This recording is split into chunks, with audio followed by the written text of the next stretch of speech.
Welcome dear student. আমরা part 1 পর part 2 নিয়ে শুরু করব।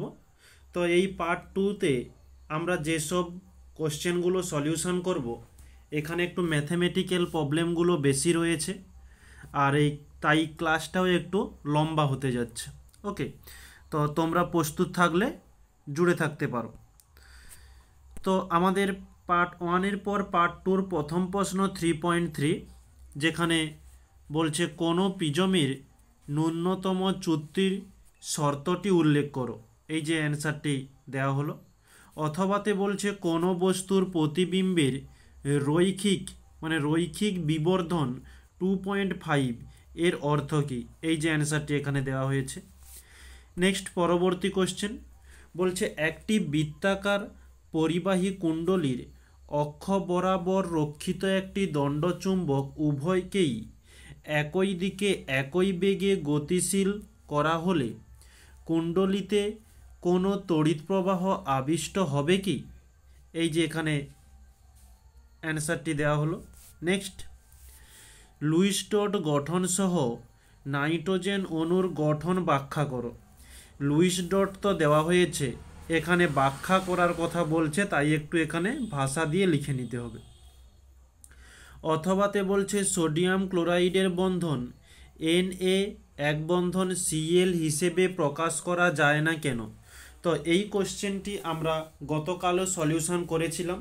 সেখানে যে অ্যান্সারটি দেওয়া হয়েছিল সেখানে লুইস ডটের মাধ্যমে সেখানে প্রমাণ করা হয়েছিল, আর সেই জিনিসটাই এখানে ব্যাখ্যামূলক তুলে ধরেছি। তো তোমরা যেটা হোক করতে পারো, কোনো সমস্যা নেই। নেক্সট পরবর্তীতে আধুনিক পর্যায় সারণীর সূত্রটি বিবৃতি করো। এই যে সূত্র। ওকে, নেক্সট পরবর্তী প্রশ্ন বলছে কি ঘটে যখন উত্তপ্ত ক্যালসিয়াম কার্বাইডের উপর দিয়ে নাইট্রোজেন গ্যাস পাঠানো হয়? এই যে উত্তপ্ত ক্যালসিয়াম কার্বাইড, তার সঙ্গে নাইট্রোজেন যুক্ত করা হয়েছে, যেখানে আমরা নাইট্রোলিম মানে ক্যালসিয়াম সায়ানামাইড এবং কার্বন উৎপন্ন হয়েছে। ওকে, এইখানে শর্ত এবং তার সঙ্গে বিক্রিয়া।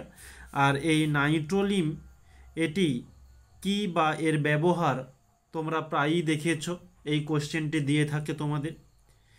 নেক্সট পরবর্তী প্রশ্ন অথবাতে বলছে কি ঘটে যখন উত্তপ্ত সোডিয়ামের সাথে NH3 এর বিক্রিয়া করা হয়? এই যে বিক্রিয়া এবং একটু অল্প করে ভাষা দেওয়া হলো। পরবর্তী প্রশ্ন অ্যালুমিনিয়াম পাতে মোড়া চাটনি খাওয়া উচিত নয় কেন? এই যে এখানে অ্যান্সারটি রইল। পরবর্তী প্রশ্ন বলছে লাল বর্ণের ব্রোমিন জলে অ্যাসিটিলিন গ্যাস চালনা করলে কি ঘটে সমীকরণ সহ লেখো। এই যে এখানে সমীকরণ এবং কি ঘটে দেওয়া হলো। অথবাতে বলছে গাঢ় H2SO4 সহযোগে অ্যাসিটিক অ্যাসিড এবং ইথাইল অ্যালকোহলের মিশ্রণকে রিফ্লাক্স করলে কি ঘটবে সমীকরণ সহ লেখো। নেক্সট পেজে এই যে ইথাইল অ্যালকোহলের সঙ্গে গাঢ় H2SO4 এবং এখানে আচ্ছা এটা হচ্ছে অ্যাসিটিক অ্যাসিডের সঙ্গে গাঢ় H2SO4 যুক্ত করা হয়েছে, এবং এদিকে এটা হচ্ছে ইথাইল অ্যালকোহলের সঙ্গে যুক্ত করে অ্যান্সারটি দেওয়া হলো। নেক্সট পরবর্তী প্রশ্ন, এখন আমরা বিভাগ ঘ নিয়ে আলোচনা করব, যেখানে প্রথম প্রশ্ন বলছে কোনো গ্যাসের মোলার আয়তন বলতে কি বোঝো? এটা তোমরা ক্লাস 9-এ অনেকবার শিখেছ, এই যে মোলার আয়তন কাকে বলে। পরবর্তী প্রশ্ন বাস্তব গ্যাসের আদর্শ গ্যাসের আচরণ থেকে বিচ্যুতির দুটি কারণ উল্লেখ করো। এই যে বিচ্যুতির দুটি কারণ দেওয়া হলো। নেক্সট পরবর্তী এখানে একটি ম্যাথমেটিক্যাল প্রবলেম রয়েছে, কি বলছে দেখে নেব। তো কি বলছে দেখে নেব। এসটিপিতে 11.2 লিটার অ্যামোনিয়া তৈরি করার জন্য কি পরিমাণ NH4Cl এর সাথে কলিচুন মিশিয়ে উত্তপ্ত করতে হবে? তো এখানে পড়ে আমরা যেটা বুঝলাম যে NH4Cl এর সঙ্গে কলিচুনের বিক্রিয়া, কলিচুনের সংকেত CaOH এর হোল 2। আমরা এই ম্যাথটা তোমাদের জন্য আগেও করেছিলাম। তো এখানে বিক্রিয়াটি করার সাথে সাথে প্রশ্নের মধ্যে বলা হয়েছে যে NH3 উৎপন্ন হবে। শুধু NH3 নয়, তার সঙ্গে CaCl2 এবং H2O তৈরি হবে। তো এই হচ্ছে বিক্রিয়া। ব্যালেন্স করবার জন্য এখানে 2, এদিকে 2 দিলাম এবং এখানে 2 দিলাম। তো এবার আরেকবার প্রশ্নটি পড়ে নেব। বলছে 11.2 লিটার অ্যামোনিয়া। তো অ্যামোনিয়ার আয়তন যেহেতু দেওয়া রয়েছে, আমরা এখানেও অ্যামোনিয়ার আয়তন নির্ণয় করব। অ্যামোনিয়ার সামনে 2 রয়েছে, অর্থাৎ এটি 2 মোল। তাই আমরা 2 গুণিতক 22.4 লিটার করলাম। ওকে, 22.4 লিটার করলাম কেন? এটা 1 মোল সমান আয়তন হয়ে থাকে 22.4 লিটার। ওকে, তো এখানে 2 মোল রয়েছে, তাই আমরা 2 × 22.4 করলাম। তো নেক্সট পরবর্তীতে বলছে কি পরিমাণ NH4Cl এর সাথে কলিচুন। তাহলে NH4Cl কি পরিমাণ, অর্থাৎ এর ওজন বের করতে হবে।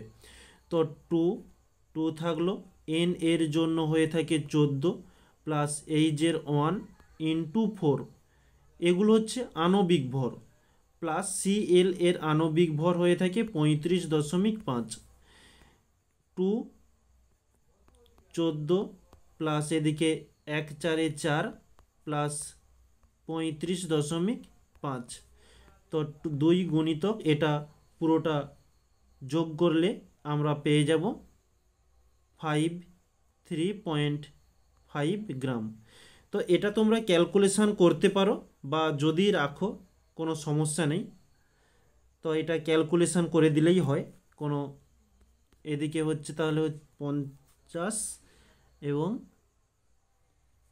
6 7 107 গ্রাম হচ্ছে। ওকে, এটা গুণ করলে আসছে 107 গ্রাম। আর এদিকে 2 দিয়ে গুণ করলে 4 2 8.44 এত লিটার।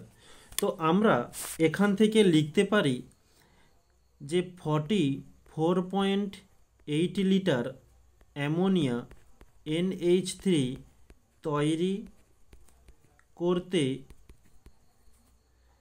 107 গ্রাম NH4Cl প্রয়োজন। তাহলে আমাদের প্রশ্নে বলেছে 11.2 লিটার NH3 তৈরি করতে 107/44.8 গুণিতক 11.2। ওকে, এদিকে দশমিক তুললে, এটা রেড পেন দিয়ে করি, এদিকের পয়েন্ট তুললে নিচে 10 হয়ে যাবে, এদিকের পয়েন্ট তুললে উপরে 10 হয়ে যাবে। তাহলে 10 10 কেটে গেল, এবং একে যদি আমরা 4 দিয়ে কাটাকাটি করি, 112কে 4 দিয়ে দিলে 448 হয়ে যাবে। তো এটা এদিকে 4 থাকছে, তো আর কাটাকাটি যাচ্ছে না। তাহলে 107/4 করলে 4 2 8 আর 4 7 4, আচ্ছা 10 4 6 6 4 24 হচ্ছে দশমিক, এদিকে 7.5 এত হয়ে যাবে, এত গ্রাম NH4Cl প্রয়োজন। ওকে, তাহলে এটি হচ্ছে আমাদের অ্যান্সার। নেক্সট পরবর্তী প্রশ্ন কি বলছে, এখানেও একটি ম্যাথমেটিক্যাল প্রবলেম রয়েছে। আমরা এরকমই সলিউশন করেছি, কিন্তু এই পারফেক্ট এই মানটি দিয়ে করিনি। তো এখানে আমরা এই মানটি দিয়ে করে নেব। 8.8 গ্রাম ফেরাস সালফাইডকে, এখানে সালফাইড হবে, একটু বানানটা ভুল হয়ে গিয়েছে, সালফাইডের সঙ্গে অতিরিক্ত পরিমাণে লঘু H2SO4 এর বিক্রিয়ায় প্রমাণ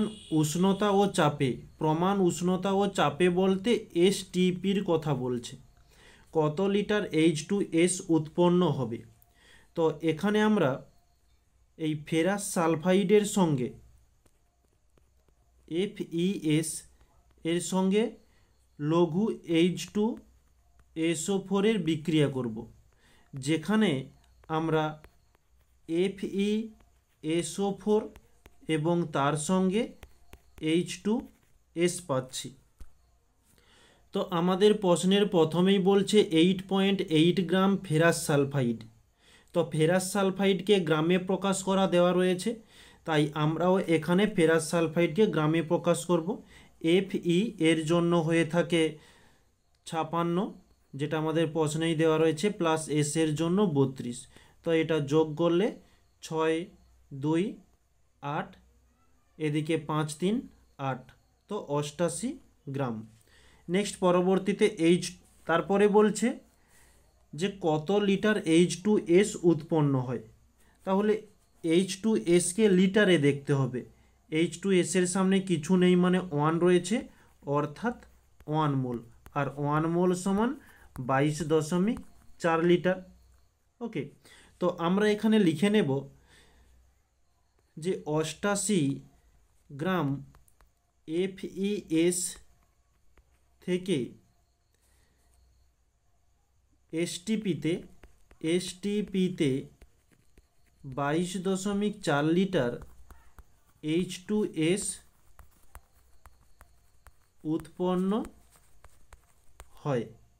তাহলে আমাদের প্রশ্নে বলছে 8.8 গ্রাম FeS থেকে STPতে 22.4/88 গুণিতক 8.8।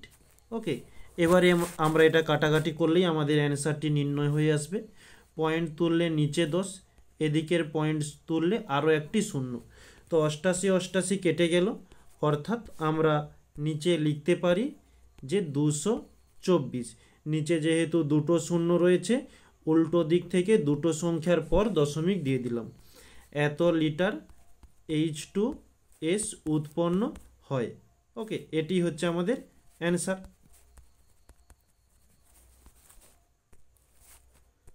পরবর্তী প্রশ্ন, এখানেও একটি ম্যাথমেটিক্যাল প্রবলেম রয়েছে, কি বলছে দেখে নেব। লোহার আয়তন প্রসারণ গুণাঙ্ক 36 × 10⁻⁻6 ডিগ্রি সেলসিয়াস ইনভার্স। অর্থাৎ এই আয়তন প্রসারণ গুণাঙ্ককে গামা দ্বারা চিহ্নিত করি। গামা এটা কোন এককে দেওয়া রয়েছে? সেলসিয়াস এককে।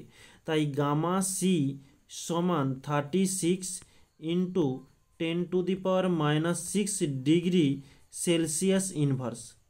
নেক্সট বলছে ডিগ্রি ফারেনহাইট ইনভার্স এবং কেলভিন ইনভার্স এককে এর মান নির্ণয় করো। তাহলে ডিগ্রি ফারেনহাইট ইনভার্স সমান জিজ্ঞাসা চিহ্ন এবং কেলভিন ইনভার্স সমান জিজ্ঞাসা চিহ্ন। আচ্ছা, কেলভিন ইনভার্স বলতে আমরা এটা যেহেতু আয়তন প্রসারণের জন্য করছি, তাই গামা এফ এবং এখানে গামা কে এর মান নির্ণয় করতে হবে। ওকে, তো আমরা এই সেলসিয়াস এবং ফারেনহাইট এর মধ্যে সম্পর্কটা কি হয়ে থাকে সেটা আগে আমরা একটু পাশে দেখে নিই। যে ফারেনহাইট সমান 5/9C, এটা হচ্ছে সম্পর্ক। তো এই সম্পর্কটাকেই আমরা কাজে লাগিয়ে এখানে অ্যান্সারটি নির্ণয় করব। তাহলে ওই সম্পর্ক থেকে লিখতে পারি গামা এফ সমান 5/9 গামা সি, এটা লেখা যায়। তো গামা সি এর মান তো দেওয়াই রয়েছে, 5/9 × গামা সি এর মান 36 × 10⁻⁻6 ডিগ্রি। আচ্ছা, এখানে আর ডিগ্রি টিগ্রি কিছু দেওয়ার দরকার নেই। তো এবারে আমরা এটা কাটাকাটি করব। 9 4 36 হচ্ছে, তাহলে 5 × 4 5 4 20 × 10⁻⁻6। তাহলে এটা আমরা কোন এককের মান নির্ণয় করেছি? ফারেনহাইটের। এর একক হয়ে যাবে ডিগ্রি ফারেনহাইট ইনভার্স। তো আমাদের এই গামা ফারেনহাইটের মানটা নির্ণয় হয়ে গেল। এরপরে গামা কে এর মানটি নির্ণয় করতে হবে। তো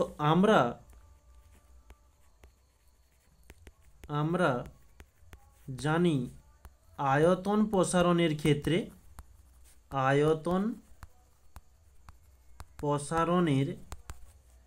ক্ষেত্রে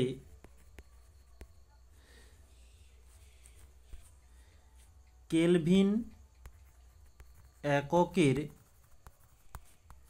কোনো মান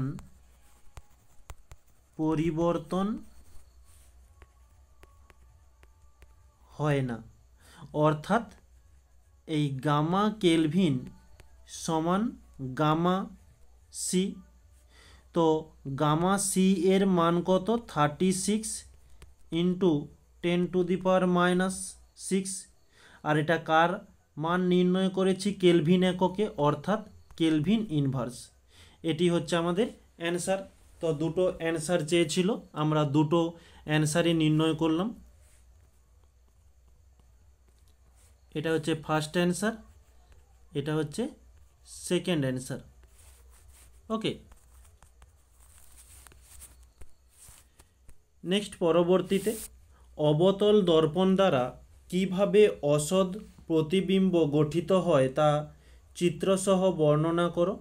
এই যে এখানে অসৎ প্রতিবিম্ব কীভাবে গঠিত হয়, তো আমরা গতকাল যে ক্লাসটি করেছিলাম সেখানেও এই একই কোশ্চেন ছিল। নেক্সট পরবর্তী প্রশ্ন, এখানেও একটি ম্যাথমেটিক্যাল প্রবলেম, কি বলছে দেখে নেব। কোনো আলোর তরঙ্গ দৈর্ঘ্য 320 mm, তো তরঙ্গ দৈর্ঘ্য ল্যামডা সমান 320 mm। আচ্ছা, এম নয়, এটা হচ্ছে nm হবে, ন্যানোমিটার, nm। ওরই সঙ্গে বলছে শূন্যস্থানে ওই আলোর কম্পাঙ্ক কত? তো কম্পাঙ্ক নিউ সমান হয়ে যাবে জিজ্ঞাসা চিহ্ন। আচ্ছা, এটাই আমাদের জিজ্ঞাসা করেছে। তো এই কম্পাঙ্ককে আমরা নিউ বা এন দ্বারাও চিহ্নিত করতে পারি, কোনো সমস্যা নেই। তো একে আমরা এন দ্বারা চিহ্নিত করি, এন সমান জিজ্ঞাসা চিহ্ন। তো আমরা এখানে যে সমীকরণটি ব্যবহার করব, যে সি সমান এন ল্যামডা, তো এন এর মান নির্ণয় করতে হবে এন সমান সি বাই ল্যামডা। তো সি এর মান কত? এখানে কিছু দেওয়া নেই। সি হচ্ছে শূন্যস্থানে আলোর বেগ, মানে 3 × 10⁸ মিটার পার সেকেন্ড। তো এখানে মানটা পুট করে নেব, 3 × 10⁸ বাই ল্যামডা। এই ল্যামডা এর মান ন্যানোমিটারে দেওয়া রয়েছে, আর এখানে আমরা মিটার নিয়েছি, অর্থাৎ এই ন্যানোমিটার থেকে আমাদের মিটারে পরিবর্তন করতে হবে। তাই আমরা 320কে 10⁻⁻9 দিয়ে গুণ করলাম, এত মিটার, অর্থাৎ 320 × 10⁻⁻9। ওকে, তো আমরা নেক্সট স্টেপে বা এখানেই আমরা করতে পারি, এখানের একটা শূন্য বাদ দিলাম। তো এখানে 10⁸ কেটে আমরা 10⁻7 করব। ওকে, কারণ একটা শূন্যর সঙ্গে উপরের একটা শূন্য কেটে গিয়ে 8-এর পরিবর্তে 7 হয়ে গিয়েছে, অর্থাৎ আমরা লিখতে পারি 3/32 ইন্টু উপরে 10⁻7।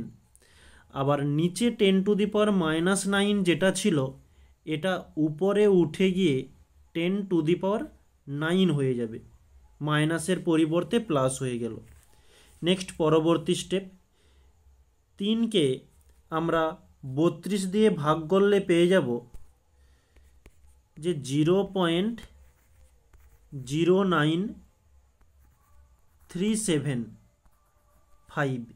ওকে, এত ইন্টু এই যে 10⁻7 এবং 10⁻9, এটা একত্রে যোগ হয়ে 10⁻, অর্থাৎ যোগ বলতে এখানে গুণ দেওয়া আছে, যখন পাওয়ার থাকবে পাওয়ারের মধ্যে গুণ থাকলে ওই পাওয়ার দুটো যোগ হয়ে যাবে, মানে 10⁻⁴ হয়ে যাবে 16।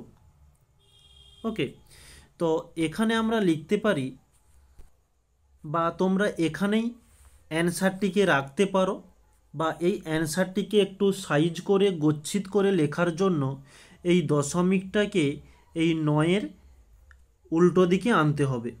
তো কটা সংখ্যা সরিয়ে দিচ্ছি? দুটো সংখ্যার পর আমরা দশমিকটাকে আনছি, তাই আমরা লিখব কি 9.375। তো যেহেতু দুটো সংখ্যাকে সরিয়েছি, এই 10-এর মাথাতে যে পাওয়ার ছিল, পাওয়ার থেকে 2 মাইনাস হয়ে যাবে, অর্থাৎ 16 থেকে 2 মাইনাস করলে আমরা পেয়ে যাব 14। ওকে, তাহলে 10-এর পিঠে 14। তো তোমরা এটিকেও এখানেও অ্যান্সারটিকে রাখতে পারো, বা এখানেও অ্যান্সারটিকে রাখতে পারো, তোমাদের ইচ্ছা, কোনো সমস্যা নেই। তো এখানে কম্পাঙ্ক এর মান চেয়েছিল, এর একক হয়ে যাবে হাজ। এটি হচ্ছে আমাদের অ্যান্সার। ওরই সঙ্গে বলছে বিবর্ধন কাঁচের লেন্স উত্তল না অবতল? তো এটি হয়ে থাকবে উত্তল। পরবর্তী প্রশ্ন, এখানে একটি ম্যাথমেটিক্যাল প্রবলেম রয়েছে। তো এই যে ম্যাথটি আমরা এর আগেও তোমাদের ক্লাস নিয়েছিলাম, যেখানে আলোচনা করেছি।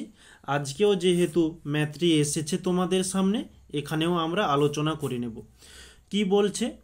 একটি আলোকরশ্মি 30 ডিগ্রি কোণ বিশিষ্ট একটি প্রিজমের, তাহলে প্রিজমের কোণ অর্থাৎ এ সমান, একে আমরা প্রতিসারক কোণ বলে থাকি, 30 ডিগ্রি দেওয়া আছে। নেক্সট বলছে 60 ডিগ্রি কোণে আপতিত হলে, তাহলে আপতন কোণকে আমরা I1 দ্বারা চিহ্নিত করি 60 ডিগ্রি। রশ্মিটির মোট চ্যুতি 30 ডিগ্রি হলে চ্যুতিকে আমরা ডেল দ্বারা চিহ্নিত করি 30 ডিগ্রি। দেখাও যে রশ্মিটি প্রিজমের দ্বিতীয় তল দিয়ে লম্বভাবে নির্গত হয়েছে। তো আমাদের প্রশ্নে যেটা বলেছে যে রশ্মিটি প্রিজমের দ্বিতীয় তল দিয়ে লম্বভাবে নির্গত হয়, অর্থাৎ আমরা একে একেবারে সহজভাবে লিখতে পারি I2 সমান 0। এটি আমাদের প্রমাণ করতে হবে।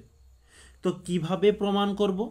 আমরা একটা সমীকরণ জানি, যে আমরা জানি ডেল সমান I1 প্লাস I2 মাইনাস এ।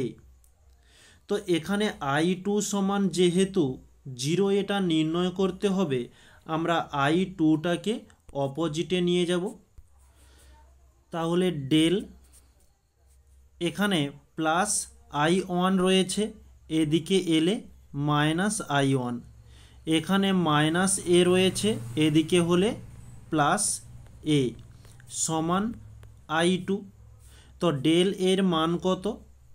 30, মাইনাস I1 এর মান কত? 60, প্লাস এ এর মান কত? 30, সমান I2। তো এখানে প্লাস 30 রয়েছে, আগে প্লাসটাকে আমরা হিসাব করে নেব, +3 অর্থাৎ আমরা লিখতে পারি 60, আর এদিকে মাইনাস 60 যেমন ছিল থাকলো, সমান I2। মাইনাস 60 থেকে 60 মাইনাস করলে 0, সমান I2। আর এটাই আমাদের প্রমাণ করার ছিল, অর্থাৎ আমরা লিখতে পারি যে প্রমাণিত। নেক্সট পরবর্তী প্রশ্ন ওর সঙ্গে কি বলছে? প্রিজমের উপাদানের প্রতিসরাঙ্ক নির্ণয় করো। ওকে, অর্থাৎ আমরা নেক্সট পেজ এটা করে নিচ্ছি, যে মিউ সমান জিজ্ঞাসা চিহ্ন। এটা কিভাবে নির্ণয় করব একটু দেখে নাও। যেহেতু আমরা I2 সমান 0 ডিগ্রি হওয়ার জন্য R2 সমান হয়ে যাবে 0 ডিগ্রি। ওকে, I2 এবং R2 এরা দুজন একে অপরের পরস্পরের সমান্তরাল সম্পর্কতে অবস্থান করে থাকে, তাই এটাও 0 হলে এদিকেও 0 হয়ে যাচ্ছে। এবারে আমরা এখান থেকে R1 এর মান নির্ণয় করব। R1 এর মান কোথাও আমাদের দেওয়া নেই। আমরা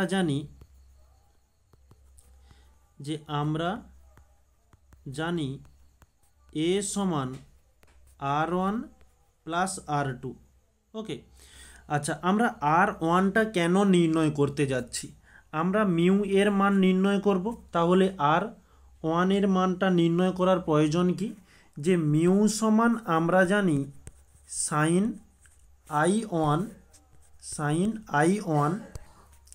বাই সাইন R1।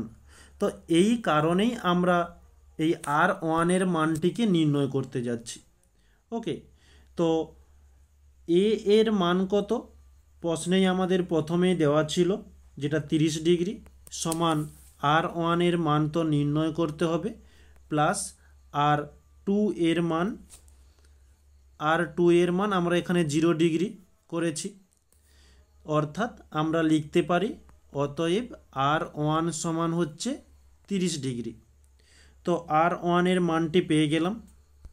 এবার আমরা প্রথমেই দেখেছিলাম I2 সমান 0 ডিগ্রি হয়েছে, তাই R2 সমানও 0 ডিগ্রি হলো। এখানেও ঠিক একই রকমের, যেহেতু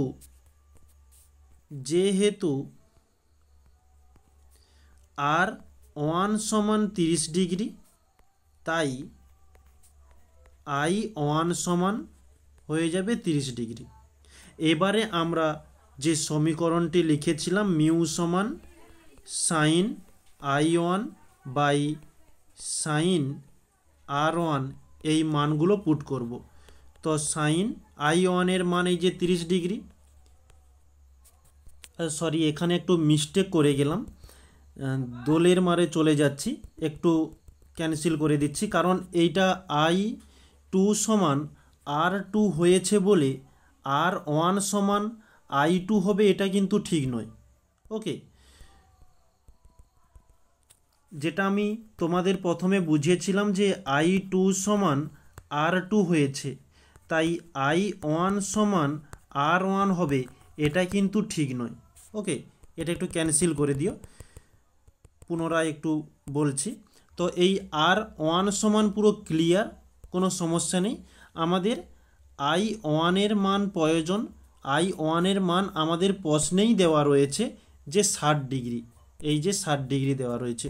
ওকে, তো এখানে I1 সমান 60 ডিগ্রি লিখে নেব। এবারে আমরা সূত্রে পুট করব যে মিউ সমান sign I1 by sine R1। তো সাইন I1 এর মান 60 ডিগ্রি বাই সাইন R1 এর মান যেটা আমরা নির্ণয় করলাম 30 ডিগ্রি। ওকে, তো সাইন 60 ডিগ্রির মান কত হয়ে থাকে? √3/2, আর সাইন 30 ডিগ্রির মান 1/2, অর্থাৎ √3/2।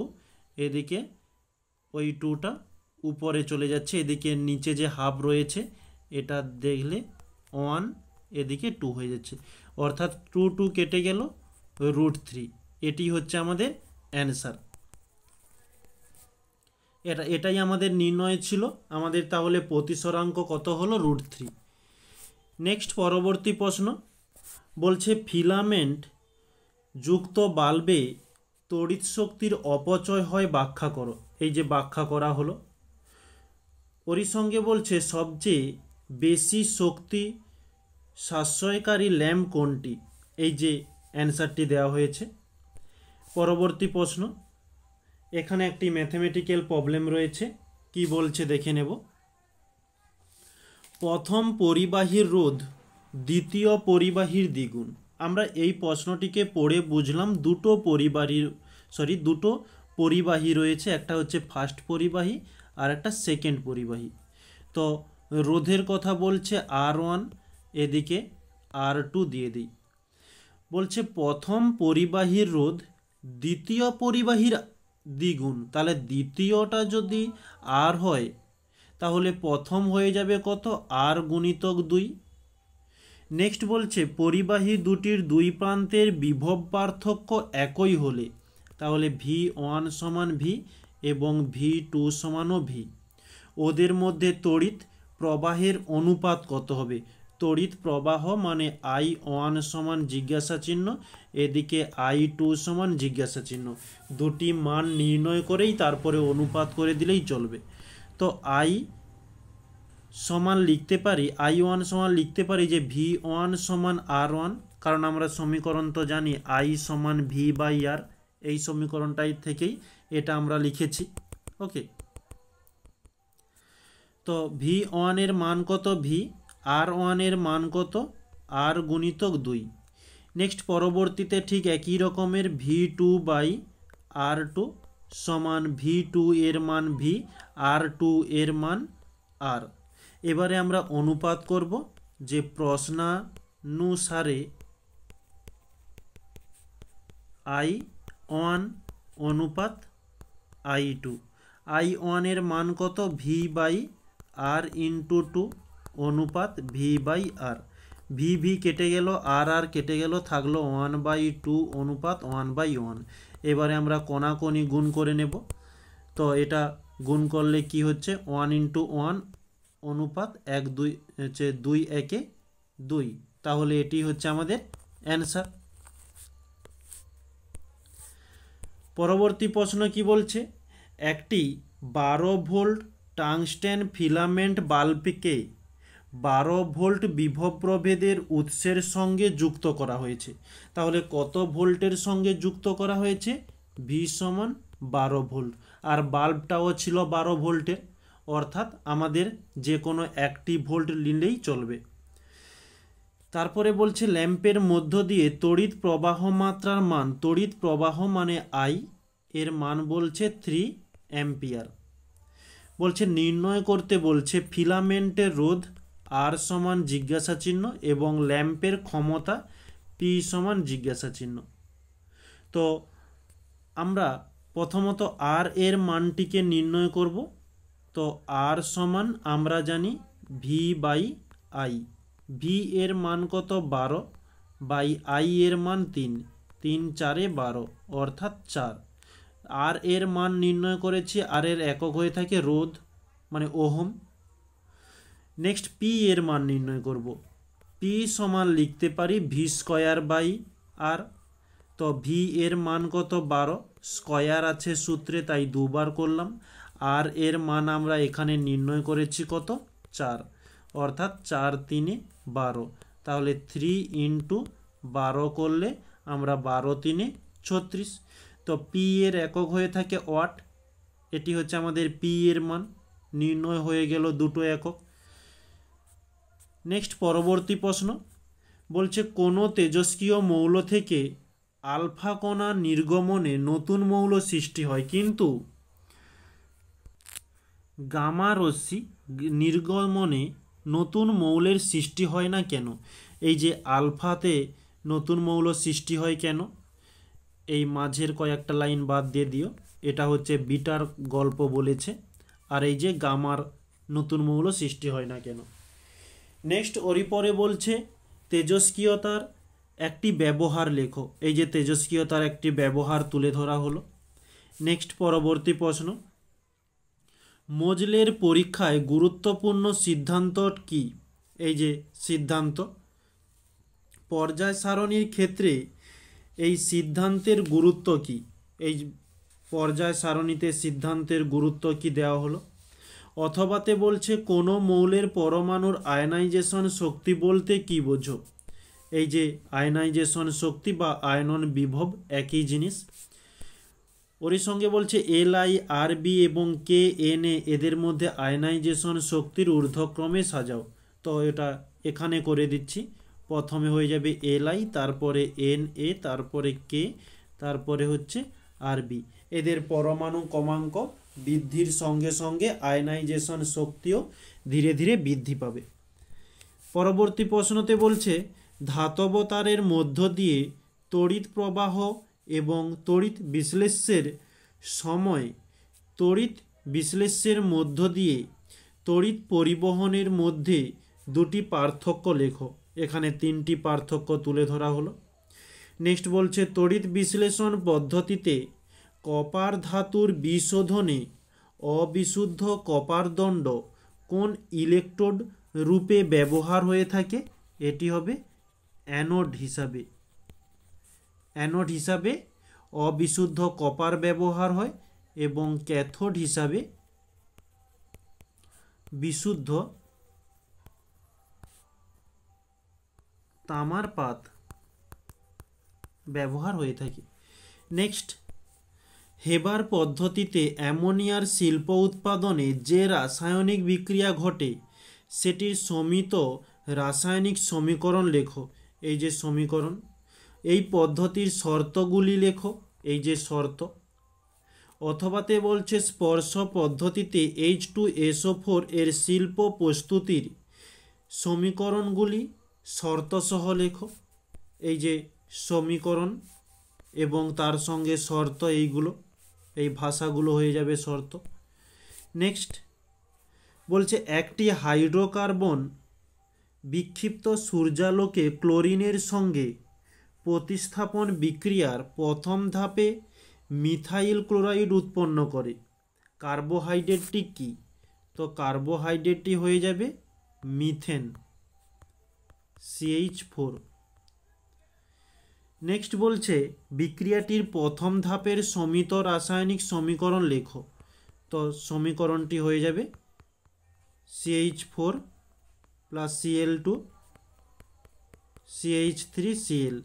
এটি হচ্ছে মিথাইল ক্লোরাইড। নেক্সট বলছে হাইড্রোকার্বনটির একটি ব্যবহার উল্লেখ করো। এই মিথেনের একটি ব্যবহার, একে রান্নার জ্বালানি হিসাবে ব্যবহার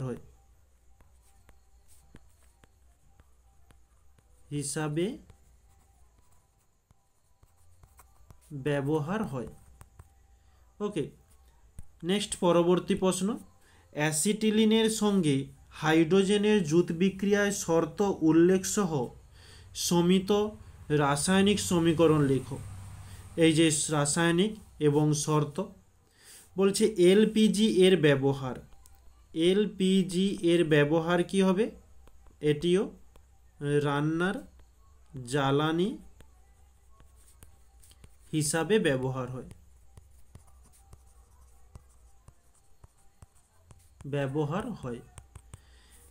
নেক্সট পরবর্তী কোশ্চেন। আচ্ছা, আজকে আমাদের এই পেজটির মধ্যে যেসব কোশ্চেনগুলো ছিল আমরা দুটো পার্টের মাধ্যমে খুব সুন্দরভাবে ক্লিয়ার করেছি। তো এরপরেও যদি কারো ত্রুটি থেকে থাকে অবশ্যই কমেন্টে জানাতে পারো, কোনো সমস্যা নেই। আজকে এই পর্যন্তই। আর যারা এই ক্লাসের মধ্যে নতুন ছিলে তাদের জন্য একটু বলে দিই, এই ক্লাসের নিচে ডেসক্রিপশান বক্সে একটি টেলিগ্রাম লিঙ্ক আছে, ওখানে ক্লিক করে জয়েন্ট হয়ে গিয়েও এই আমরা এখন পার্ট 1 এবং পার্ট 2 যে দুটো ক্লাস করলাম তার যে ফাইনাল পিডিএফটি ওখানে আপলোড করা হয়, তোমরা ওখান থেকে দেখতে পারো। এবং যারা সরাসরি এই পার্ট 2তে চলে এসেছো, ওই ডেসক্রিপশান বক্সে একেবারে প্রথমে পার্ট 1-এর লিঙ্ক রয়েছে, ওখানে ক্লিক করে তোমরা পার্ট 1টি জয়েন করতে পারো। তো সামনেই পরীক্ষা, একেবারে মন দিয়ে কারো কথা চিন্তা ভাবনা না রেখে তোমরা শুধু পড়ে যাও আর শুধু প্র্যাকটিস করে যাও। ওকে, যেখানে তোমাদের দুর্বলতা রয়েছে সেখানে ভালো করে স্ট্রং করো, আর যেটা স্ট্রং রয়েছে সেটাকে আরও স্ট্রং করবার জন্য প্র্যাকটিস করো। ওকে, তাহলে সবাইকে থ্যাংক ইউ বলে আজকের ক্লাসটিকে এখানে সমাপ্ত করছি।